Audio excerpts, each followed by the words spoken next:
Olá pessoal, bem-vindos à terceira aula da disciplina Fundamentos do Pensamento Político, e essa é a segunda e última aula sobre Aristóteles. Bom, na última aula nós vimos que Aristóteles, a política é uma espécie de substância, uma substância que está dada na natureza humana. Então, a famosa frase de Aristóteles, o homem é um animal político, ela quer dizer precisamente que o homem é o único ser vivo cuja natureza contém, na sua natureza está dado o germe da política. Ou seja, a política ela se encontra em estágio inicial, digamos, em estágio embrionário no desenvolvimento do organismo humano. Então, para que esse estágio inicial, esse estágio elementar, de alguma maneira incompleto da política, para que ele atinja a sua forma acabada, a sua forma complexa, a sua forma, digamos, completa, para que ocorra essa passagem do germe político, da política embrionária, do zoom político, para a forma política acabada, para o bios político, para que haja essa passagem de uma condição, digamos, política imperfeita para outra condição política perfeita. O que é preciso, segundo Aristóteles? Bom, basta que nada se oponha à natureza. Basta que a natureza siga o seu rumo. Basta que a natureza cumpra os seus desígnios e os seus propósitos. Basta que o homem realize plenamente o seu destino humano, para então ele se tornar um ser completo, um ser humano completo, um ser humano perfeito.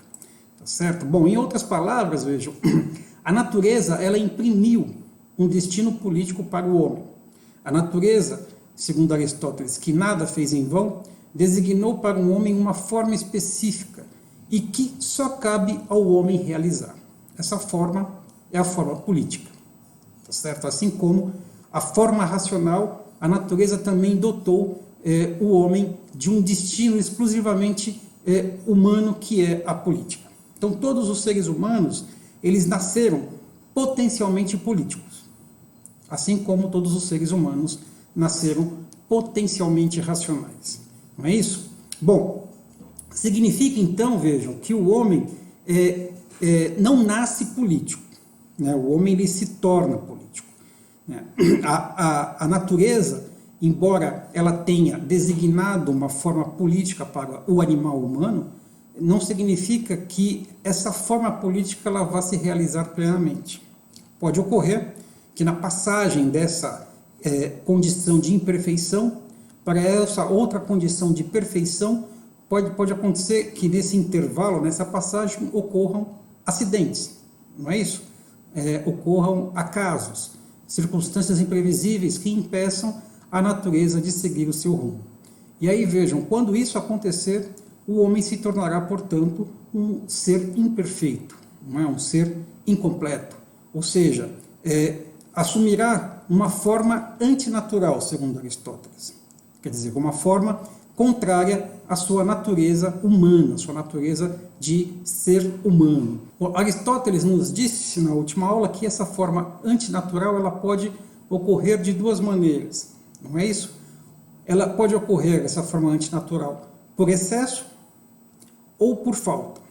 Por excesso, quando o homem não realiza a sua natureza política, ele será ou igual a um deus ou igual a uma besta, ou seja, ele ou estará muito acima da condição humana ou ele estará muito abaixo da condição humana, tá certo? Então, Aristóteles vai dizer o seguinte: assim como o homem civilizado, né, nós vimos isso na última aula, ou seja, o homem político é o melhor de todos os animais, né, então aquele que conhece a justiça, né, que sabe fazer leis e segue a justiça através dessas leis, assim como esse é o melhor de todos os animais, o homem que não é civilizado, o homem que não desenvolveu a política é o pior de todos os animais, porque vive sem justiça, é um bruto, é um cruel, não é isso? Então, daí vejam toda a importância de uma ciência das formas políticas, uma ciência que Aristóteles definiu como a ciência suprema, como a maior de todas as ciências, porque ela se ocupa do maior de todos os bens, que é a justiça.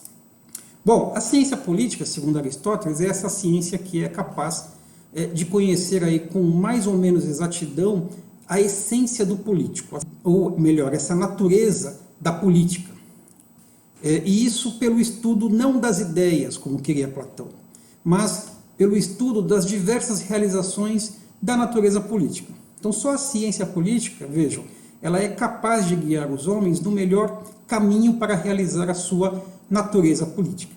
Então, a questão que Aristóteles vai colocar é a seguinte: quais foram as realizações da natureza política do homem por meio das quais resultou a polis, resultou a cidade? Quer dizer, como é que se deu a realização dessa forma, a mais perfeita de todas, dessa forma política perfeita do homem, chamada polis? Então, Aristóteles nos disse na última aula, bom, esta forma perfeita que é a polis, ela se deu inicialmente a partir da formação das famílias, não é isso? Do gênus. E em seguida, essas famílias reunidas, elas formaram tribos, né? E só depois dessas tribos é que vieram as cidades, veio a polis. Então, esse desenvolvimento, essa sucessão, Aristóteles nos disse que ela não é meramente temporal, ela não é só obra do tempo, e também ela não é meramente quantitativa, né? Essa sucessão, ela é natural, quer dizer, não é nem o tempo, nem é a soma das partes que torna possível essa sucessão, quer dizer, esse desenvolvimento da polis. Tampouco, vejam, não esse desenvolvimento da polis, ele não é realizado por nenhuma decisão humana e por nenhuma técnica, né, por nenhuma técnica tal como a retórica, porque simplesmente é uma obra da própria natureza, não é? Bom, além disso, vejam, a polis, essa forma política mais perfeita, Aristóteles nos disse que, justamente por ela ser a mais perfeita de todas as formas políticas, ela não foi organizada para a sobrevivência do homem. Não é isso? Se a polis tivesse sido destinada para meramente satisfazer as necessidades materiais, meramente para uma satisfação alimentar ou para uma mera função reprodutiva, então Aristóteles vai dizer uma associação de animais qualquer também formaria uma polis, né? Formaria um Estado. Ou seja, se o homem político é o melhor de todos os animais, é porque a polis foi feita não para a vida material, não para a reprodução da espécie, mas justamente para uma boa vida, para uma vida superior, uma vida qualificada como feliz, tá certo? Quer dizer, o objetivo da polis é a vida feliz. Então, o argumento do Aristóteles vai ser o seguinte: só a felicidade garantida pela polis tornará possível ao animal humano, ou ao animal homem, realizar a sua verdadeira natureza humana. Porque, do contrário, vejam, sem a polis, o homem que foi destinado pela natureza a ser o melhor de todos os animais, sem a polis, sem a política, o homem vai ser, na verdade, o pior dos animais. Vai ser um bruto, vai ser um cruel. Bom, veja, então é isso que diferencia o homem dos outros animais, segundo Aristóteles, tá certo? Enquanto os animais, eles formam sociedades para sobreviver, né, e para se reproduzirem, o homem organiza a polis, organiza a política para o bem viver. Quer dizer, para gozar aí de uma vida que é superior, de uma vida que é mais elevada e que só é possível de ser vivida na polis. É nesse sentido que a vida política ela é a única vida digna de ser vivida pelo animal humano. Então, por essa razão, o espaço da polis ele não deve ser confundido com o espaço do oikos. Foi isso que nós vimos na aula passada, não é? Quer dizer, o espaço do oikos, esse espaço que é constituído pela unidade familiar, né, seja a unidade familiar do gênus ou da tribo, tá certo? Que a tribo também é ainda uma unidade familiar, só que mais extensa. E por que não deve ser confundido? Porque, além da polis ser um espaço do bem viver, ela é o único espaço que se basta a si mesmo. É o espaço que é dotado de autossuficiência, quer dizer, o gênus, a família, ela não é dotada de autossuficiência, do contrário, ela não precisaria formar a tribo. que é uma reunião de famílias, tá certo? E as tribos também, elas não são dotadas de autossuficiência, do contrário, elas não formariam polis. Então, somente a polis possui autarquia, possui independência. Então, Aristóteles, ele quer dizer com isso, na verdade, ele quer demonstrar com isso a superioridade da polis, tá certo? A superioridade da vida política. A vida política ela é superior à vida familiar. E sendo, né, o oikos, né, a vida familiar, inferior à vida política, logo, a realidade do oikos, ela não serve para regular a realidade da vida política. Não é isso? Quer dizer, o governo do oikos, né, e os poderes que são correspondentes a esse governo, quais são esses poderes? Vocês viram, nós vimos isso na aula passada, quer dizer, o poder marital, que é exercido sobre a esposa, o poder paternal, que é exercido sobre os filhos, e o poder despótico, que é exercido sobre os escravos.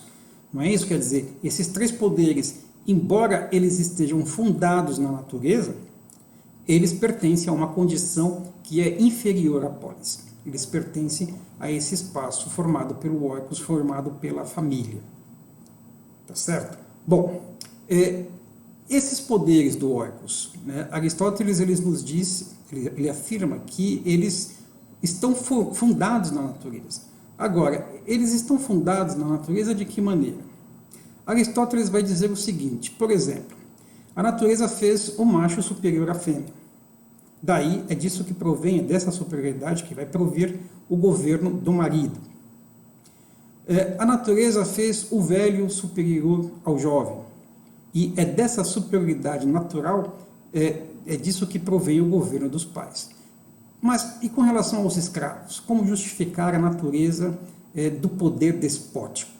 Vejam, Aristóteles vai dizer que se a superioridade do homem sobre a mulher provém do sexo, se a superioridade do pai sobre os filhos provém da idade, então a superioridade do senhor sobre os escravos, ela não será fundada nem no sexo, nem na idade, mas na inteligência, ou, para ser mais exato, na falta dela, na falta da inteligência. Não é isso? O escravo, por natureza, segundo Aristóteles, é aquele que, por insuficiência racional, decide depender de um senhor. Quer dizer, são indivíduos que até conseguem perceber a presença da razão nos outros, mas eles mesmos são incapazes de fazer uso dessa razão. E é por isso que eles decidem obedecer. Eles decidem obedecer porque, para eles, viver na dependência de um outro, de um terceiro, é mais vantajoso do que viver em liberdade, viver por sua própria conta e risco.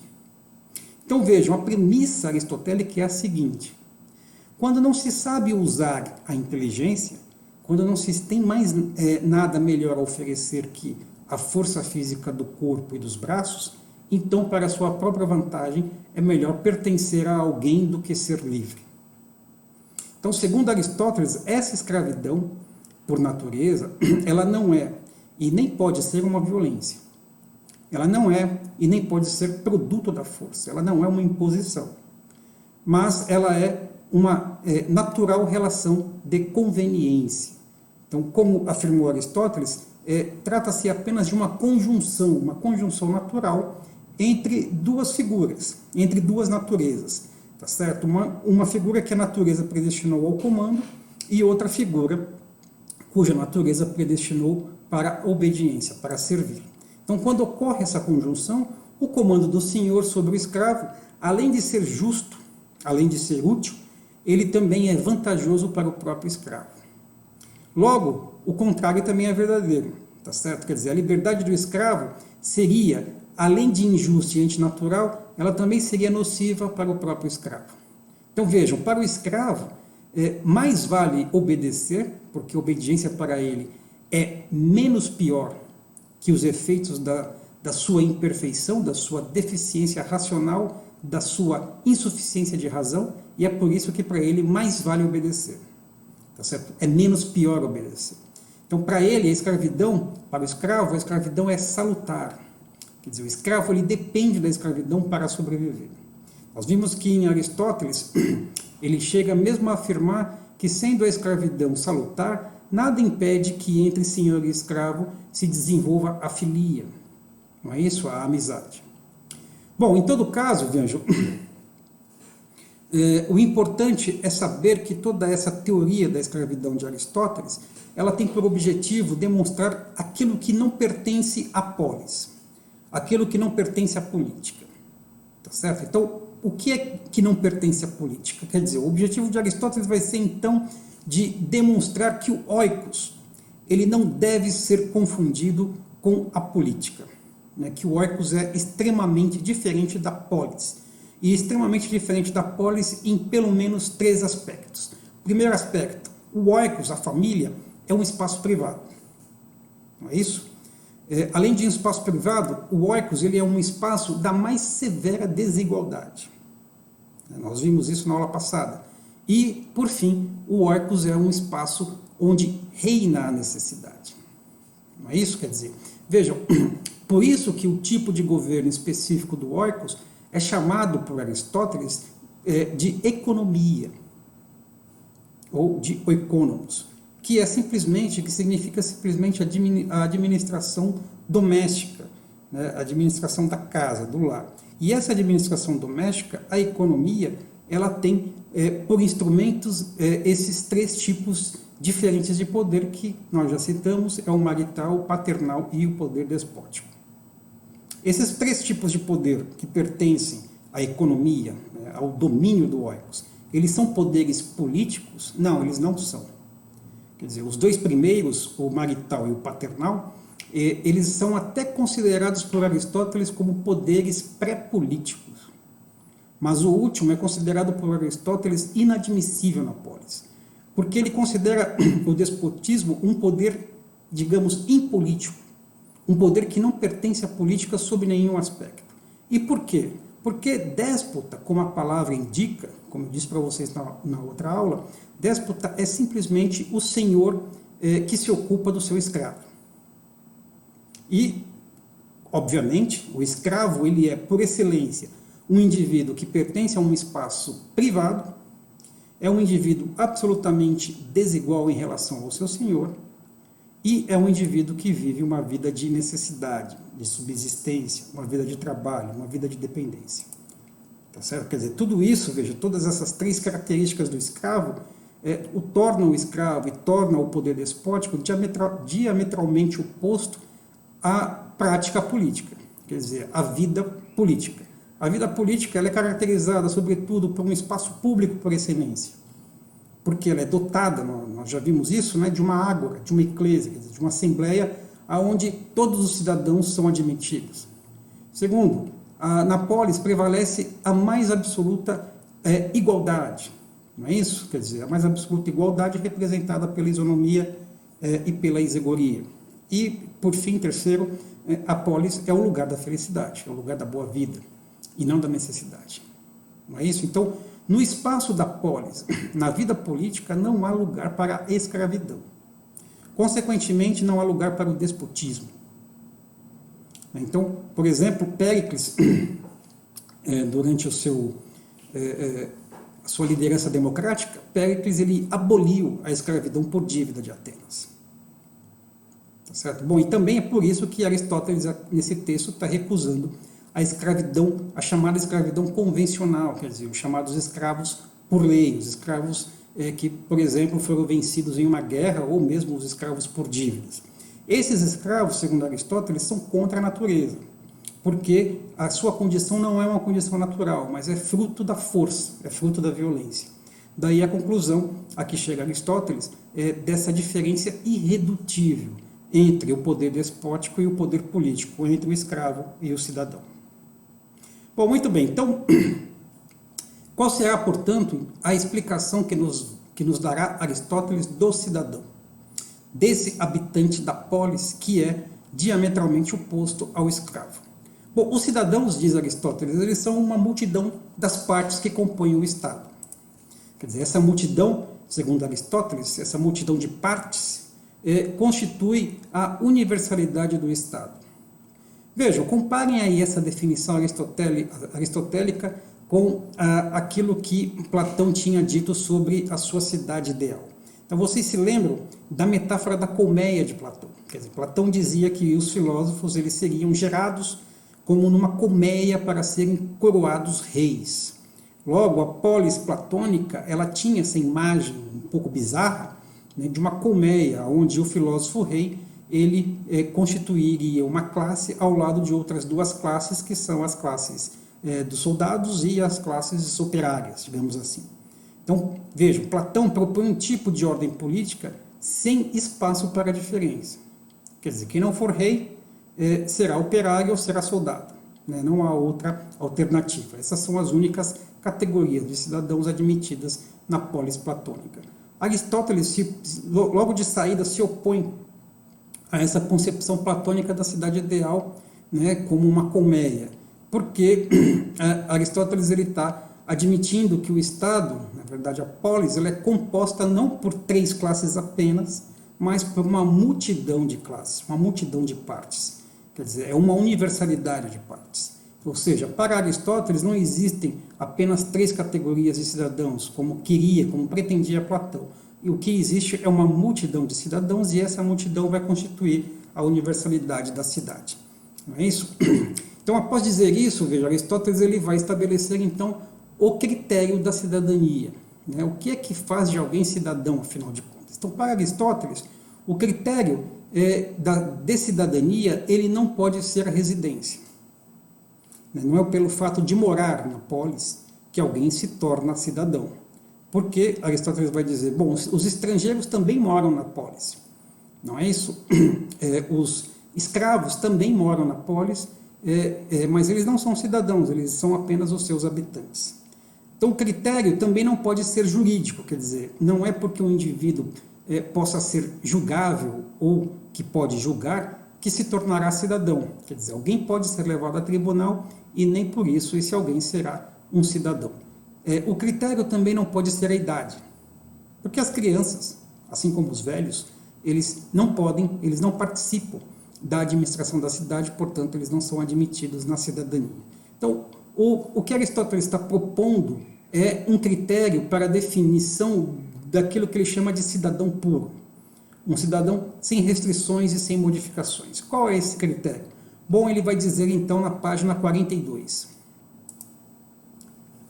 Diz Aristóteles, o que constitui propriamente o cidadão, a sua qualidade verdadeiramente característica, é o direito de votar nas assembleias e de participação no exercício do poder público em sua pátria. Ora, chamamos cidadão quem quer que seja admitido nessa participação, ou seja, na participação na assembleia e no exercício do poder público. E é por essa participação principalmente, que distinguimos o cidadão de qualquer outro habitante. Ou seja, vocês viram então que os cidadãos são todos que participam da política, que participam da condução da polis, da cidade, do Estado.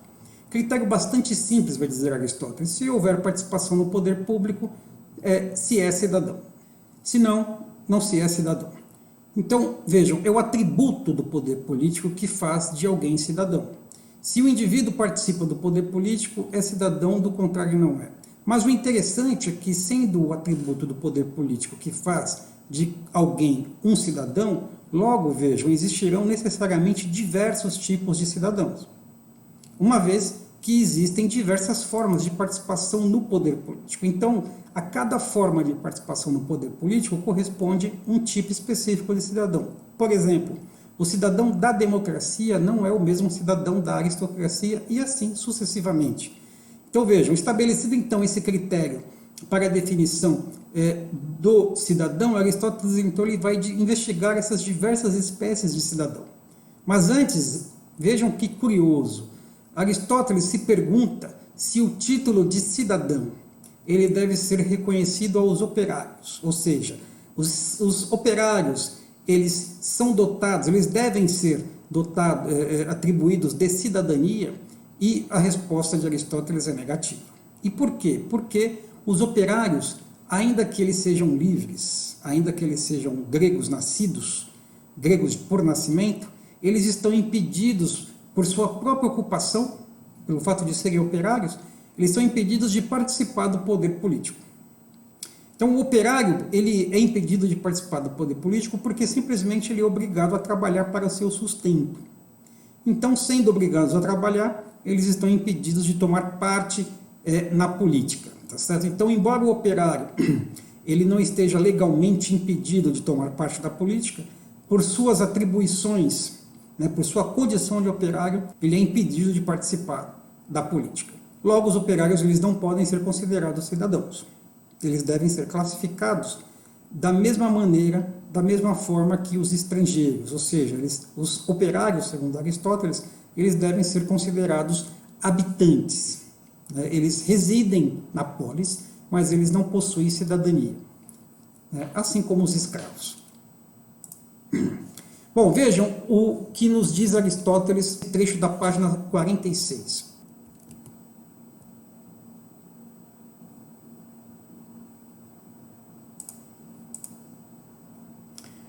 Jamais um Estado bem constituído fará de um artesão um cidadão.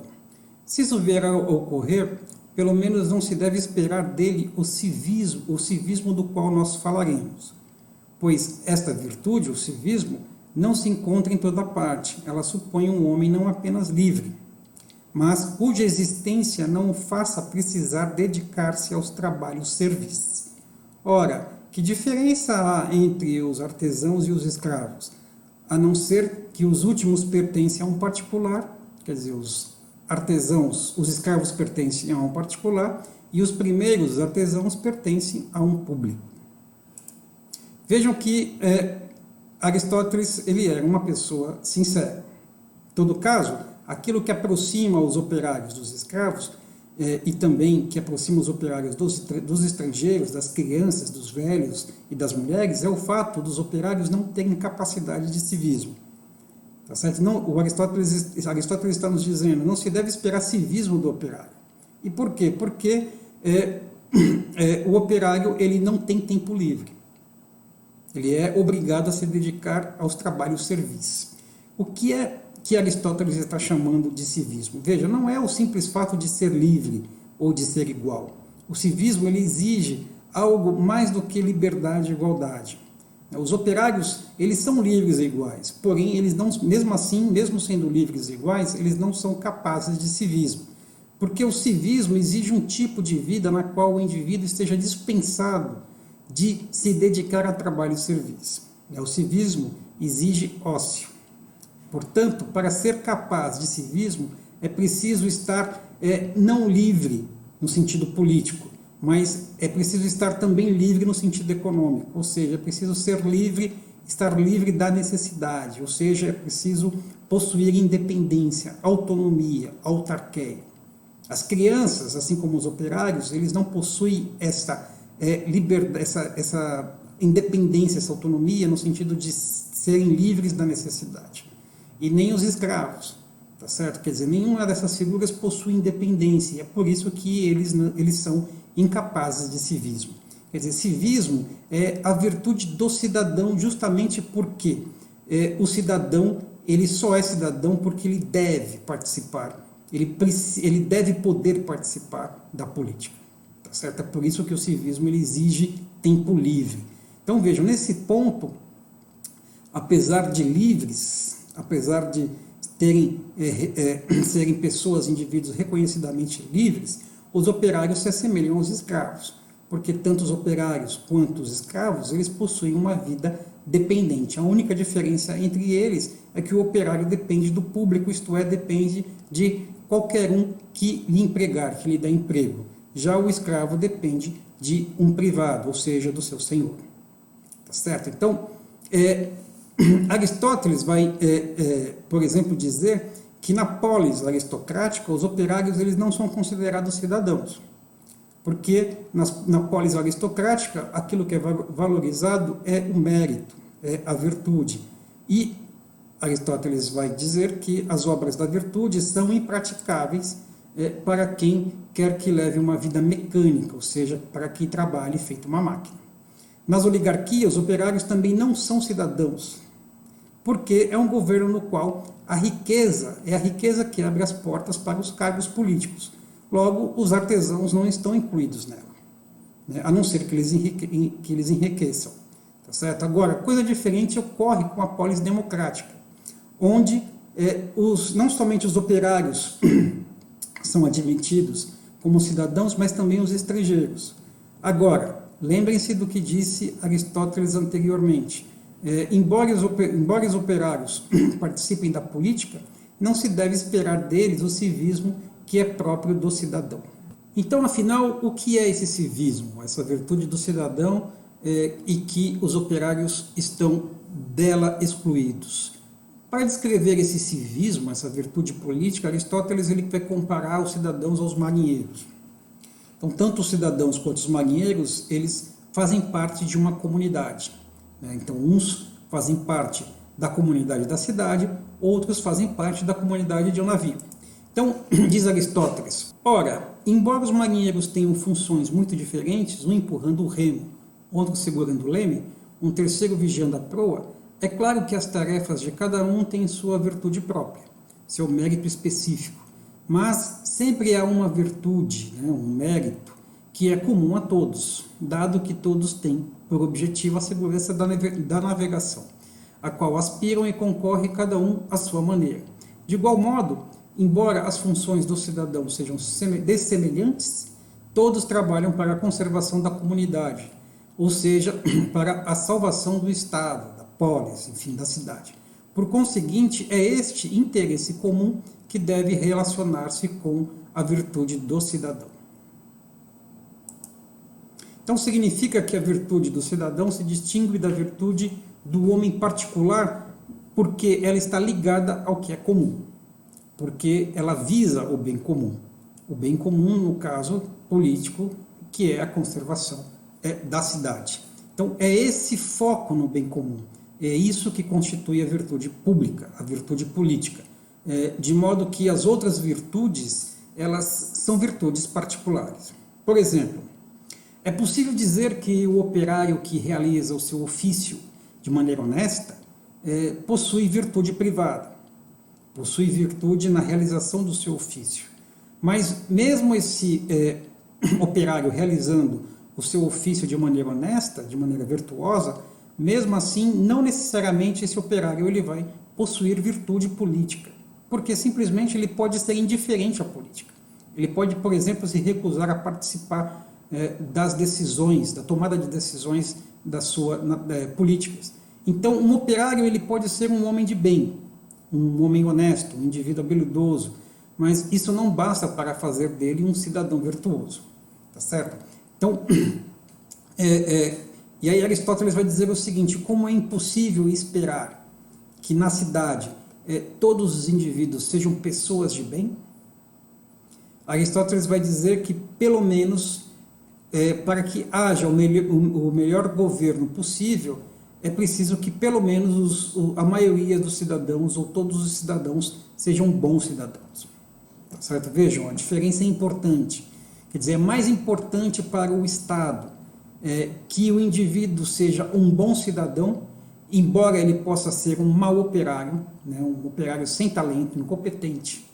Tá certo? Então, mesmo sendo um mau operário, mesmo não sendo um operário virtuoso nas suas obrigações particulares, o que importa para o Estado, para o governo, é que ele seja um bom cidadão, que ele seja virtuoso nas suas obrigações públicas. Agora, o que é preciso, segundo Aristóteles, para ser um bom cidadão, um cidadão virtuoso?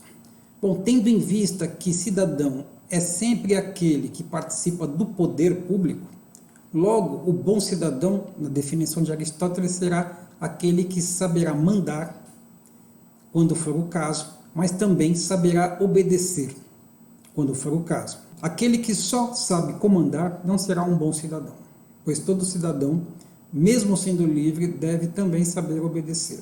Obedecer não, obviamente, o tipo de comando dos escravos, mas o comando que diz respeito aos homens livres, o comando daqueles que se encontram na mesma condição. Então, esse será o bom cidadão, ou seja, aquele que possui prudência quando comandar os seus semelhantes, os seus iguais, e também aquele que vai possuir confiança quando for comandado, portanto, quando for obedecer ao comando dos seus iguais. Então, essa diferença, vejam,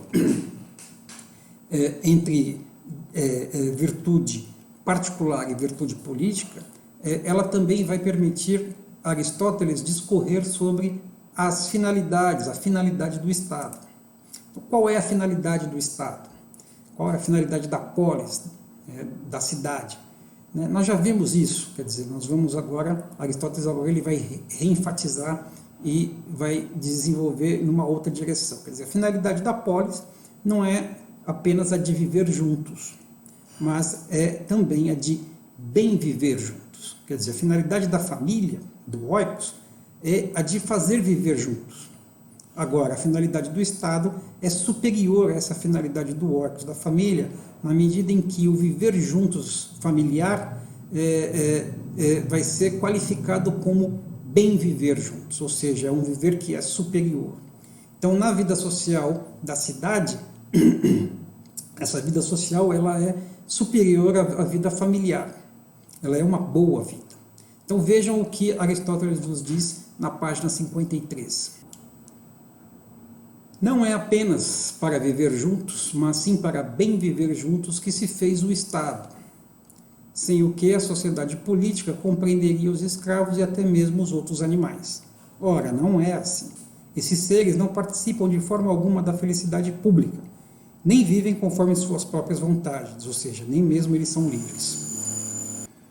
Mas além da boa vida, há também uma outra qualidade que diferencia o Estado da família. Essa qualidade é, precisamente, a virtude pública da qual nós falamos. Aquela virtude do cidadão que é distinta da virtude do indivíduo particular.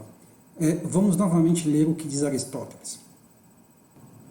Suponhamos, diz Aristóteles, alguns homens, um carpinteiro, um outro lavrador, um outro sapateiro, um quarto de alguma outra profissão.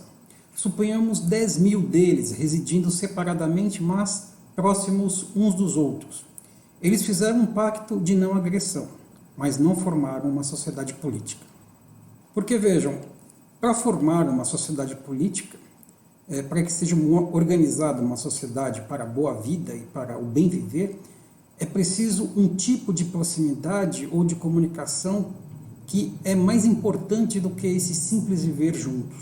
E esse tipo de proximidade ou de comunicação mais importante, ele só pode ser obra da amizade, segundo Aristóteles, da filia. Então, só a amizade possibilita a virtude pública, porque só a amizade é capaz de fazer com que aquele que comanda seja prudente no seu ato de comandar o próximo e também de fazer aquele que obedeça com confiança. Tá certo? Então, aquele que comanda, ele vai comandar, quando comanda pela amizade, comandará sem prejudicar o outro. E aquele que obedece saberá que não estará sendo prejudicado ao obedecer. Vejam, então a amizade é a base da política. Graças à obra da amizade, Aristóteles dirá, a sociedade civil, quer dizer, a vida social na polis, é menos uma sociedade de vida comum e mais uma sociedade de honra e de virtude. Portanto, a vida feliz, vejam, é a vida da polis. E, em relação a isso, Aristóteles não tem nenhuma dúvida.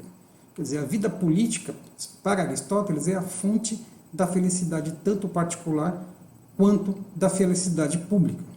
Então, se para ser feliz é preciso agir na direção da própria felicidade, então a vida política, diz Aristóteles, é a vida ativa por excelência. É a fonte dessas duas felicidades, a felicidade pessoal e a felicidade política. Bom, mas a vida política ela é a fonte da vida feliz com uma condição. Qual condição?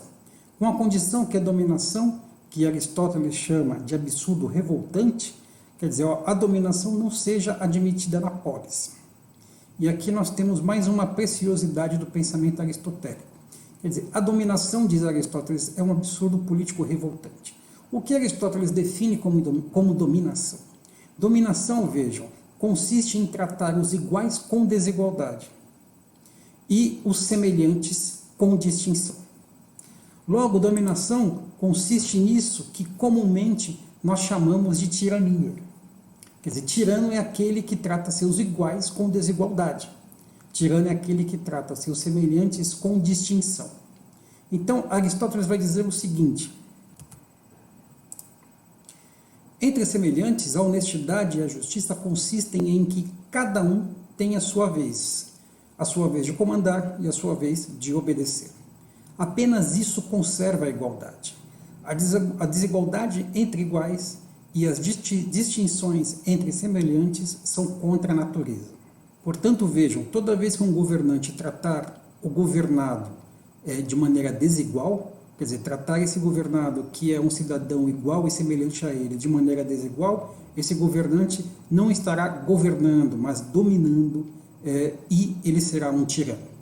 Então, a tirania é contra a natureza, a tirania é odiosa, porque ela provoca inimizades, ela produz uma quebra da filia.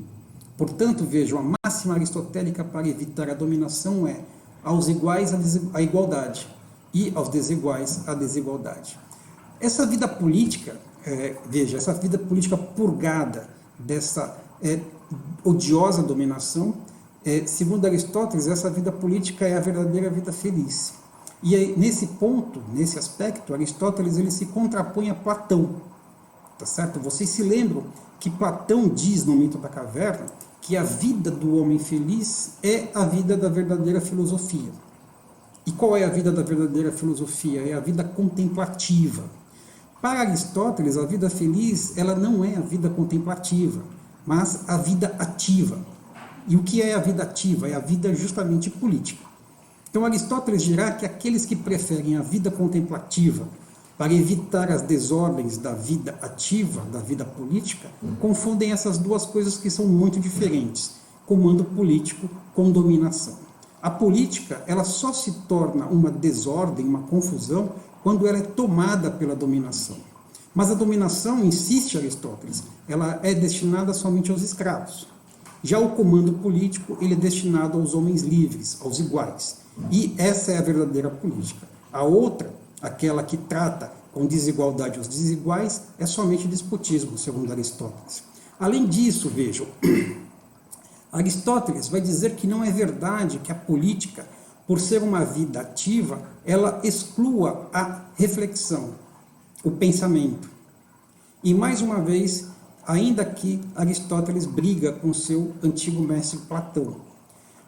Aristóteles vai dizer o seguinte: a vida ativa, isto é, a vida política, ela abarca também as meditações que tratam dessas ações e desses projetos, e que, além do contentamento que por si só proporcionam, ainda tornam a execução mais perfeita. Jamais somos tão senhores da ação exterior do que quando ela foi precedida de exame e de reflexão. É assim que, como na arquitetura, o mérito das obras procede da profunda meditação sobre as plantas, sobre os projetos. Bom, percebam que Aristóteles, esse arquiteto da política, neste aspecto, ele é próximo do grande Péricles, tá certo? Péricles dizia, vocês se lembram, quer dizer, quando nós abordamos a polis democrática, Péricles dizia, no seu discurso fúnebre, ele dizia que o discurso ele não bloqueia a ação, mas ao contrário, o discurso ele faz agir. E aí, vejam, de modo semelhante, para Aristóteles, a política, a vida ativa, ela é como a arquitetura. Logo, o cientista político, ele é uma espécie de arquiteto, ou seja, é aquele que, antes de agir, projeta a ação. Antes de agir, planeja a ação. Bom, muito bem, agora vejamos o último e o mais importante tema do livro A Política, de Aristóteles. Justamente tema do livro 3, intitulado Dos Governos.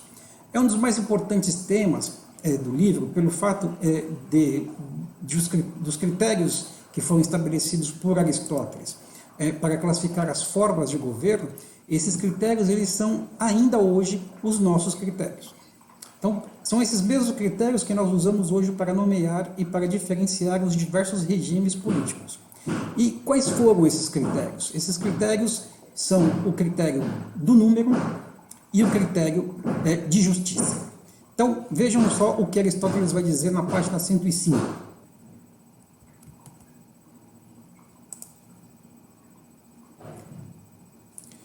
Ele diz o seguinte: o governo é o exercício do poder supremo do Estado. e este poder só poderia estar ou nas mãos de um só, ou nas mãos de uma minoria, ou nas mãos da maioria das pessoas. Quando o monarca, ou seja, o um só, a minoria ou a maioria buscam a felicidade geral, então o governo será justo. Mas se o monarca ou a minoria ou a maioria visar apenas o interesse particular, então haverá um desvio e o governo será injusto. Então vejam, Aristóteles está propondo aí um método de classificação que é cruzado. Cruzado em que sentido? É um método que cruza dois critérios diferentes entre si, o critério do número e o critério da justiça. E aí, vejam, a partir disso, Aristóteles vai acrescentar o seguinte, ele vai nos dizer na página 106. Chamamos monarquia o Estado, a cidade, enfim, a polis, em que o governo que visa a este interesse comum pertence a um só, que seria o monarca. Chamamos aristocracia aquele em que o poder do Estado, enfim, é confiado a mais de um, que seriam os melhores. Chamamos de república aquele em que a multidão governa para a utilidade pública, para o bem comum. Então percebam que, inicialmente, a partir dessa classificação que Aristóteles vai fazer do critério da justiça e do critério do número, Aristóteles nos dá aí uma imagem que é tríplice, uma imagem tríplice das formas de governo apresentadas a partir do seu esquema combinatório entre número e justiça. Então, o primeiro critério, o critério da justiça, que corresponde aí à questão como se governa, ou seja, quando se governa para o interesse público, então a forma de governo resultante deste critério da justiça é uma forma justa, é uma forma governamental que seria considerada natural por Aristóteles e virtuosa. Então, quando o governo governar segundo o critério da justiça, se esse governo for um só, então nós teremos aí uma monarquia, que corresponde ao critério do número, que a resposta para esse critério é quem governa. É um só, uma minoria ou uma maioria. Então, quando um só governar para o interesse público, a forma de governo será uma monarquia. Quando uma minoria governar para o interesse público, então nós teremos uma forma de governo aristocrática, será a aristocracia. E quando a maioria governar para o interesse público, nós teremos, portanto, uma forma de governo republicana, será uma república.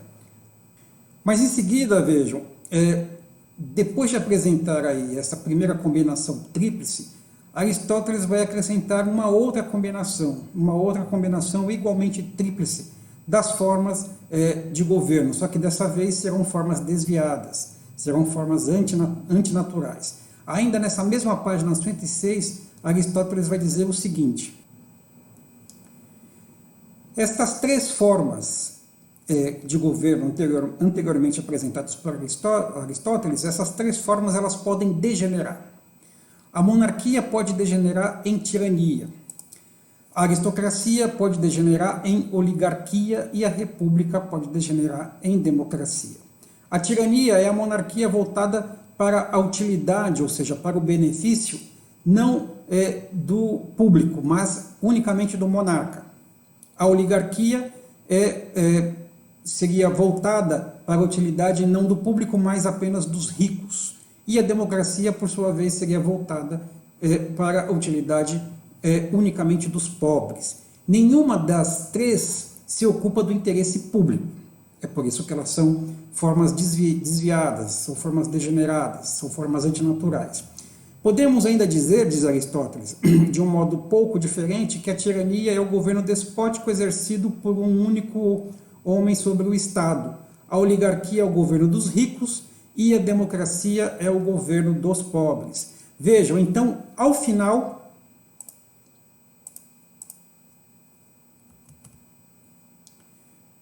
depois de acrescentar essas outras três formas desviadas de governo, então Aristóteles vai nos apresentar uma classificação que é sêxtupla. Então, ainda segundo o critério da justiça, o critério do número, então nós teremos uma forma desviada da monarquia, que é o governo de um só, para o interesse público, quando esse governo de um só se desviar, né, do seu objetivo, da sua justiça e governar para o interesse privado, então ele será uma tirania. Quando o governo de uma minoria, que é a aristocracia, se desviar e governar não para o interesse público, mas para o interesse privado, ela se transformará numa oligarquia. Quando uma maioria que constitui a república se desviar do governo do interesse público e passar a governar apenas para o interesse privado, para o interesse dos pobres, então nós teremos uma forma degenerada de república que Aristóteles chama de democracia.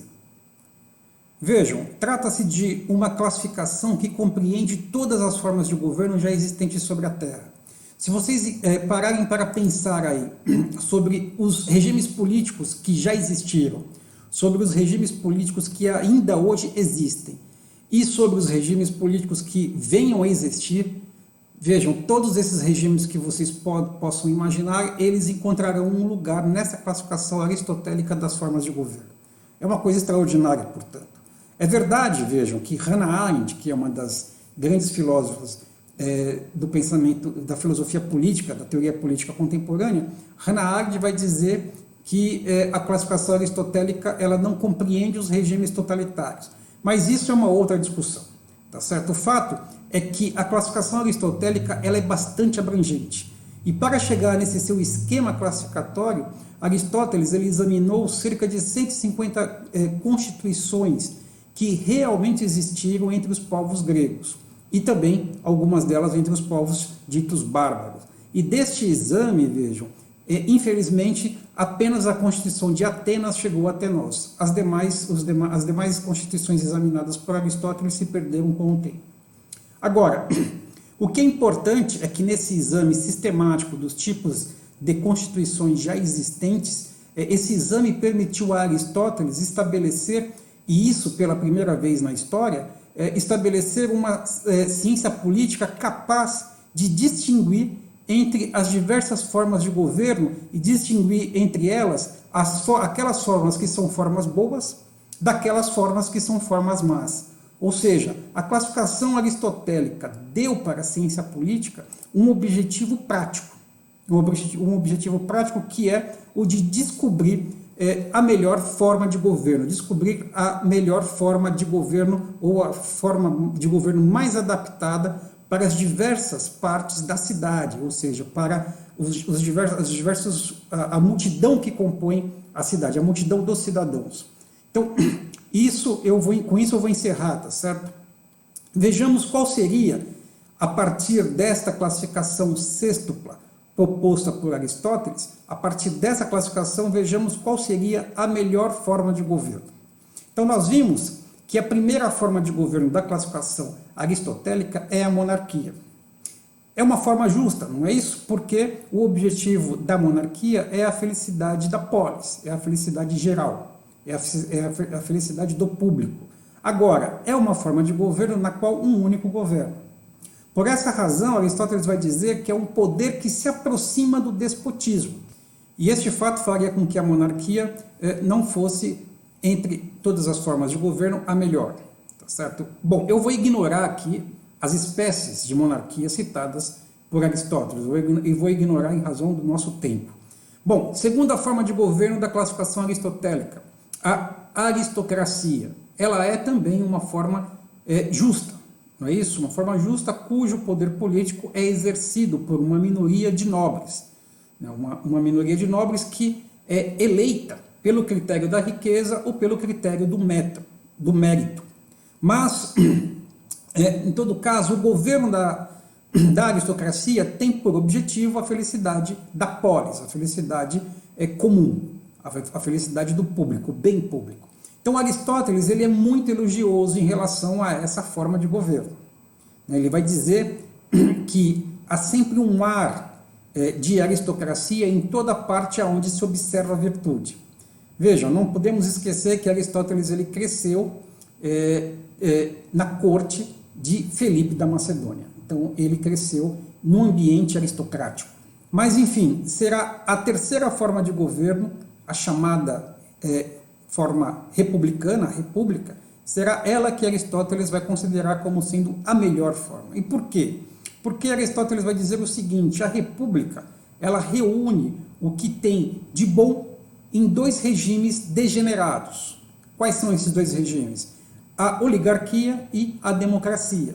Então, a forma republicana, segundo Aristóteles, seria uma fusão desses dois tipos de governo, o governo oligárquico e o governo democrático. Agora, o que é que desses dois regimes degenerados, o que é que deles se encontra fundido, misturado na república? Quais são os elementos dessa fusão? Bom, os elementos da fusão republicana são os pobres e os ricos. Então, considerando que a oligarquia ela é uma forma de governo que visa apenas o interesse dos ricos e que a democracia é uma forma de governo que visa unicamente os interesses dos pobres, então, dirá Aristóteles, é preciso misturar esses dois elementos, pobres e ricos, tá certo? E seus respectivos interesses para então encontrar um equilíbrio político. Esse equilíbrio é o que torna a forma republicana o melhor dos governos. Então a república, ela nasce dessa combinação, dessa mistura dos governos oligárquicos com os governos democráticos. Por exemplo, Aristóteles vai dizer o seguinte, ele vai dizer, bom, é preciso acolher do governo oligárquico e do democrático o que cada um tem de bom. É democrático, por exemplo, escolher os magistrados por sorteio. É oligárquico elegê-los. É democrático não considerar a renda. É oligárquico levar em consideração a renda. Portanto, convirá à república tomar emprestado das duas, as eleições da oligarquia e a elegibilidade sem consideração de renda da democracia. Então, no final dessa fusão, tá certo? Resultará aí um governo misto, que será a república.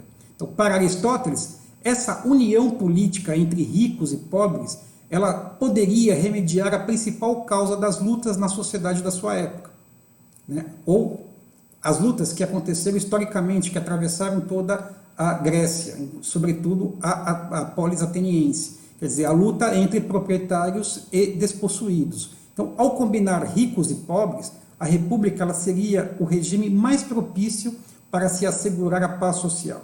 E veja, a história ocidental deu ouvidos ao filósofo, a Aristóteles, porque nossas repúblicas contemporâneas, na sua grande maioria, são justamente um tipo de governo misto, onde as eleições agradam tanto aos ricos quanto aos pobres. Quer dizer, os ricos, possuindo a força da riqueza, eles podem colocar no poder seus candidatos. Agora, os pobres, possuindo a força do número, eles também podem colocar no poder os seus candidatos. O fato de nem sempre os pobres fazerem isso é outro problema. Bom, em todo caso, com essa sua proposta de governo misto, com esse seu elogio da República como sendo um governo misto, Aristóteles ficou conhecido na história por ser um defensor de uma política do justo meio, quer dizer, uma política da justa medida, uma política da moderação. E é por isso que Aristóteles foi a grande inspiração do liberalismo moderno. Já Platão, devido ao seu estado ideal, né, como nós vimos, Platão inspirou muito mais os regimes monárquicos e absolutistas da Idade Média. Bom, vejamos então rapidamente essas três formas degeneradas de governo. A primeira delas é a tirania, né, é o governo de um só, né, tal como a monarquia, porém, a tirania, o objetivo dela é somente o interesse do déspota. Então, não há virtude política nessa forma de governo, segundo Aristóteles. Então, na monarquia, quem reina se distingue pela excelência. Na tirania, ao contrário, tá certo? É o governo de um homem sem qualquer responsabilidade, sem qualquer censura, e que comanda segundo o seu próprio interesse. Então, é um domínio involuntário, diz Aristóteles, porque os homens livres eles não podem suportá-los de boa vontade. Bom, segunda forma degenerada, a oligarquia. É o governo da minoria, porém que visa apenas o interesse dos ricos.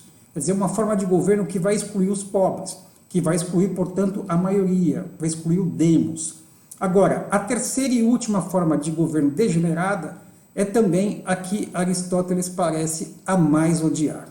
é justamente a democracia, que é o governo da maioria, que visa apenas os interesses dos pobres e que, portanto, exclui os ricos. Tá certo? Segundo Aristóteles, ao contrário do que se costuma pensar, não existe apenas uma única forma de democracia, mas existem várias espécies de democracia, entre as quais ele vai mencionar as 4 mais conhecidas, que serão as seguintes. Ele vai dizer, bom, nessa descrição das 4 formas mais conhecidas de democracia, o Aristóteles ele vai partir da menos ruim para a pior. Então, a menos ruim das piores democracias, tá certo? Da democracia como uma forma degenerada de governo, quer dizer, a menos ruim seria uma democracia de proprietários, composta por camponeses, por lavradores, ou seja, por pessoas que possuem muito mais o desejo de trabalhar do que de se envolverem com a política. Tá certo? É por isso que ela é a forma menos ruim de democracia. A segunda forma menos ruim, quer dizer, ela é pior do que a primeira que Aristóteles mencionou. Essa seria a democracia que dá a todos o direito de voto, mas que só permite que sejam elegíveis aqueles que podem viver sem trabalhar. Então, ela é pior do que a primeira democracia citada por Aristóteles. A terceira espécie, pior do que essas 2 primeiras citadas por Aristóteles, é a democracia que admite no governo todos que são livres, mas sem oferecer nenhum atrativo para o que ele chama de cupidez, ou seja, sem oferecer nenhum atrativo para a corrupção. Essa terceira democracia, que é a pior das 2 que ele citou anteriormente, essa terceira democracia foi a democracia de Péricles, né, na qual, de fato, ainda não havia as disputas entre as facções dos oligarcas e democratas. Mas, finalmente, a quarta e a última espécie de democracia, que é a pior de todas as espécies. Né? Essa espécie de democracia, que é a pior das piores, Aristóteles vai dizer que ela se introduziu em último lugar, quer dizer, ela veio tardiamente, ela se introduziu tardiamente nas cidades, né, porque as cidades elas se tornaram maiores e mais opulentas. E ele vai dizer que esse tipo de democracia, quer dizer, a pior das piores democracias exibe, né, sustenta uma igualdade absoluta. Ou seja, a lei vai colocar os pobres no mesmo nível que os ricos, e a lei vai pretender que todos tenham os mesmos direitos ao governo. Bom, que democracia é essa? Justamente foi a democracia ateniense na sua fase decadente, aquela democracia do século IV, né? Justamente a democracia que matou Sócrates. Não é isso?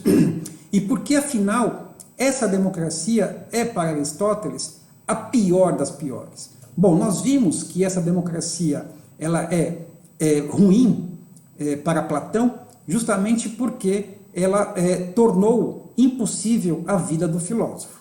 Não é isso? Nós vimos isso na aula dedicada a Platão. Agora, para Aristóteles, essa democracia é a pior de todas, porque, sendo o povo sempre superior em número, logo, o Estado sempre será popular. E o Estado sempre sendo popular, logo, a massa do povo sempre terá predominância. Tá certo? Então, o problema de Aristóteles é justamente esta inevitável predominância, preponderância da massa popular. Quer dizer, é esse inevitável predomínio absoluto do povo. Tá certo? Agora, por que isso seria um problema? Não é sempre bom quando o Estado é governado pelo povo, para o povo. Vejam só o que diz Aristóteles. Resulta disso, ou seja, dessa predominância do povo, que o Estado cai no domínio da multidão indigente e se vê subtraído do império das leis. Os demagogos pisam nas leis e fazem predominar os decretos, hoje diríamos as medidas provisórias. Tal gentalha, ele está se referindo aos demagogos, é desconhecida nas democracias em que a lei governa. Nestas, os melhores cidadãos, ou seja, nestas onde as leis governam, os melhores cidadãos têm ali o primeiro lugar. Por exemplo, Péricles, tá certo? Mas onde as leis não têm força, brotam os demagogos. E aí o povo torna-se tirano.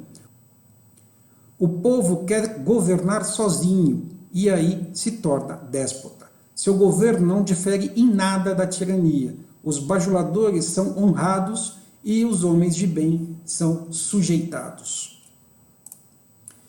Percebam, portanto, que a pior de todas as democracias é, segundo Aristóteles, aquela dos demagogos, né? A democracia dos bajuladores do povo. Porque nessa democracia, os líderes políticos eles só dizem o que o povo quer ouvir para ganhar a sua adesão. Então, depois de seduzir o povo, os demagogos eles pisam nas leis do Estado, tá certo? E só governam para seus próprios interesses ou para os interesses do seu grupo. Então vejam, qualquer semelhança com a nossa democracia não é mera coincidência, porque essa democracia que Aristóteles tanto odiou no seu tempo é a nossa democracia atualmente. Bom, na próxima aula, então, na verdade, na próxima videoaula, nós veremos Maquiavel. Até lá!